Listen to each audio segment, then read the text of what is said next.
చూసిన ఇదే పదాలే వాడుతున్నారు. ఆర్గానిక్ అనే మెటీరియల్ వచ్చింది. ఎక్కడ చూసిన ఆర్గానిక్ మెటీరియలే వాడుతున్నారు. మందులు లేని కూరగాయలు, మందులు లేని పప్పుధాన్యం, మందులు లేని ఏంటవి నవధాన్యాలు. నేను నవరత్నాలు అంటున్నా.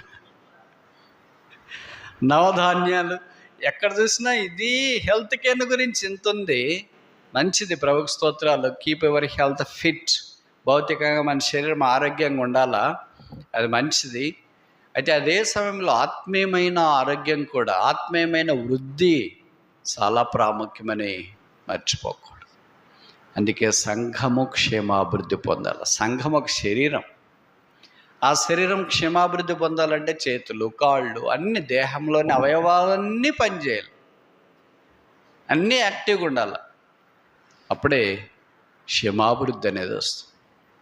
అలాగే యాక్టివ్గా లేకుండా ఒకే భాగమే యాక్టివ్గా ఉండి, బ్రదర్స్ యాక్టివ్గా ఉండి సిస్టర్స్ డల్ ఉన్నారనుకో, సిస్టర్స్ యాక్టివ్గా ఉండి బ్రదర్స్ డల్ ఉన్నారనుకో, ముందు యాక్టివ్గా ఉండి వెనక డల్ ఉన్నారనుకో, వెనక యాక్టివ్గా ఉండి ముందు ఇన్యాక్టివ్గా ఉన్నారనుకో, ఏమని అర్థం?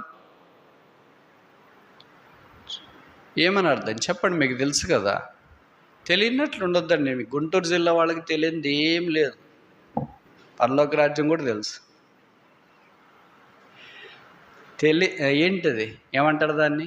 పక్షవాతము అంటారు, పెరాలసిస్.